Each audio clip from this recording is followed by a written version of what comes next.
Добро пожаловать в Дом хлеба Измайловского Кремля. Это уникальное место. Это единственный музей хлеба в Москве. Для нашего народа хлеб издавна имеет очень важное значение. Это связано с тем, что практически все славянские племена имеют общий обычай. Люди, которые разделили между собой хлеб, на всю жизнь становились друзьями. Именно поэтому сейчас мы встречаем гостей хлебом с солью, предлагая нашу дружбу и труд наших рук. Ведь для того, чтобы хлеб появился на нашем столе, он должен пройти длинный и тяжелый путь. Его нужно вырастить. А для этого изначально нужно вспахать землю. И если сейчас это делают машины, раньше использовали вот такой вот плуг. Еще раньше использовалась саха. Мы поговорим о плуге, он ближе к нашим дням, понятнее нам.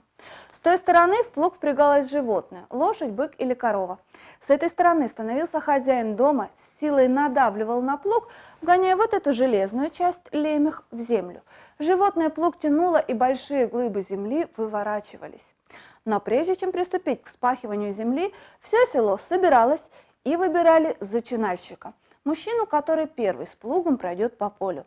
Это должен быть мужчина средних лет, уважаемый в селе, здоровый, семейный и не бедный. Такой мужчина проходил первым, а за ним выходили уже все остальные жители и вспахивали свои участки. Если семья была бедной, у семьи не было быка, коровы, тем более лошади, тогда в плуг впрягался сам хозяин дома. Помогали ему взрослые сыновья, либо хозяйка дома. В поле с собой в этот день брали каравай, его клали на краю поля, а по окончанию работ его скармливали животным. Таким образом их благодарили за верную службу. После того, как землю вспахали, ее нужно было разбить на мелкие комочки и вспушить. Для этого использовалась барана. У нас бараны, к сожалению, нет, но у нас есть грабли. Они хоть и выполняли другую функцию, но на самом деле очень похожи на барану. Но грабли – это один ряд штырей, штыри маленькие, а барана – это штыри в несколько рядов, и штыри, как правило, вот такие вот большие. Их тоже вгоняли в землю, пропахивали, таким образом землю разбивали на мелкие-мелкие комочки и вспушивали. И после этого она уже была готова к засеву. Опять все собирались и общим сбором выбирали засевальщика. Опять мужчина средних лет, уважаемый в селе. Такой мужчина накануне ходил в баню, парился, ходил в церковь, исповедовался и причащался. Таким образом он очищался духовно и физически. На утро он надевал белую или красную праздничную рубаху и босиком выходил в поле. Босиком для того, чтобы проверить, прогрелась ли земля, прорастут ли зернышки. Конечно же, до этого все проверяли, но контрольная проверка и спрос потом был именно с засевальщика. Именно он становился, проверял, чувствовал и говорил: да, ребята, можно сеять, либо говорил: нет, еще нужно подождать. В поле с собой брали крошки хлеба, зерна последнего снопа предыдущего урожая и освещенные яйца, крашеные в красный цвет. Яйца закапывали на краю поля, а зернышки и крошки разбрасывали по полю. Таким образом землю призывали дать богатый, хороший урожай. После этого проходили по полю браной еще раз и ждали, когда же зерно вырастет, заколосится и наконец-то поспеет. Спелость зерна определяли по 4 основным признакам.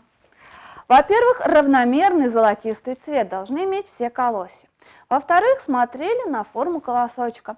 Если колосочек ровный, вот такой вот, значит зерно еще не поспело.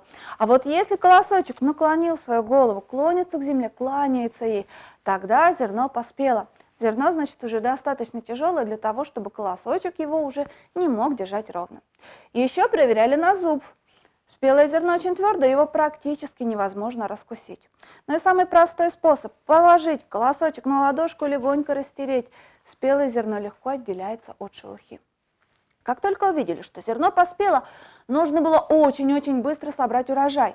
Ведь перестояв всего лишь несколько дней, все зерно могло осыпаться на землю.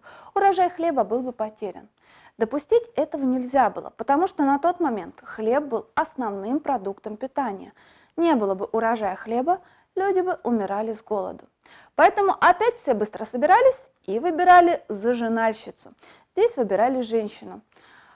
Уважаемую в селе, конечно же, ту, у которой есть свои дети. По аналогии с повитухой матери земли, первой дары принять должна была мать, женщина, у которой есть свои дети. С 3 помощницами, тайком от всех остальных, она срезала и вязала первые 3 снопа. Затем все остальные жители выходили собирать урожай. Женщины работали серпами, а мужчины работали косами. Работали абсолютно все, от мала до велика. Для всех была своя работа. Кто-то срезал колосья, кто-то сгребал граблями в кучку, кто-то вязал снопы, кто-то перевозил урожай в село. Кто-то оставался дома и следил за маленькими детками, выпасал животных. Кто-то относил в поле рабочим попить и покушать. После того, как собрали урожай, устраивали праздник, конечно же, день сбора урожая. Но праздник устраивали не только для того, чтобы побахвалиться, какие же мы молодцы, но и для того, чтобы во время танцев вытоптать площадку земли. Ее потом накрывали плотной тканью, укладывали туда снопы колосками внутрь в 2 ряда. Подходили мужчины, которые в руках держали инструмент, который называется цеп. Их у нас 2. Длинная часть называется держала, а короткая била или молотила. Между собой соединялись они цепью либо кожаным ремешком, как у нас. Мужчины раскручивали молотило над головой и силой ударяли по снопам. Попасть нужно было прямо по колосочкам. Таким образом выбивали зерно из колосочка. Солому после этого убирали, но ее не выбрасывали. Из соломы делали игрушки. Ее использовали как подстилку для животных, устилали соломой крыши домов. Соломой набивали матрасы и подушки. Ничего не пропадало, все шло в дело. Но зерно, после того, как его выбили, нужно было еще провеять. Поэтому мужчины на деревянные лопаты набирали зерно, подбрасывали вверх, и ветром всю грязь, шелуху и насекомых выдувало. Провеянное и чистое зерно падало на землю. Потом оно собиралось и убиралось в авины. Это очень тяжелый труд. Перелопатить нужно было тонны зерна. И, конечно же, со временем придумали, как этот труд облегчить. Придумали механическую веялку. У нас она тоже есть. Вот на такой веялке могли работать подростки, могли помогать взрослым. Вот сюда сверху засыпали зерно. Внутри находится решеточка, которая при работе веялки двигается таким вот образом, перемешивая зерно. А с этой стороны деревянные лопасти, такой вот ручной вентилятор. И вот зерно засыпали, крутили. Отсюда выдувалась вся грязь, пыль, шелуха, насекомые, а отсюда высыпалось уже чистое провеянное зерно. После того, как зерно провеяли, его делили обязательно напополам. Одна половина шла на засев на следующий год, а вторая половина шла на выпечку хлеба. Но все зерно в муку никогда не мололи. В муке могут завестись насекомые. Мололи ровно столько муки, сколько нужно на одну выпечку хлеба. Хлеб пекли 1 раз в неделю, на всю семью. Пекли в основном в понедельник, как начало недели, либо в четверг, по аналогии с чистым четвергом и выпечкой пасхального кулича. Но поехать раз в неделю на мельницу смолоть себе муки могла позволить не каждая семья. Ведь это было очень дорого, поэтому у каждой хозяйки были свои ручные жернова. У нас они тоже есть. Они, конечно же, деревянные, ведь практически вся домашняя утварь, все предметы быта, все практически было деревянным либо глиняным на тот момент. Нижняя часть их неподвижная, верхняя часть крутится, сверху засыпается зерно. В местах соединения со временем, когда железо подешевело, стали набивать гвоздики или кусочки железа. После того, как зерно засыпали, простое движение руки. Получали муку грубого помола. Чуть позже появились вот такие вот ручные мельницы. Принцип работы абсолютно тот же самый, но здесь использован уже камень. Тоже нижняя часть неподвижна, а верхняя крутится. И вот если камни сдвинуть очень близко между собой, можно получить муку тонкого помола. Но на нее уходило больше зерна, поэтому ее использовали только для праздничной выпечки. Для хлеба на каждый день только мука грубого помола. С выпечкой хлеба связана очень интересная традиция. Хлеб раньше был весь на заквасках. И вот когда девушка выходила замуж, она брала из дому немножко закваски. А закваской был кусочек теста, оставшийся в невымытой квашне после предыдущей выпечки хлеба.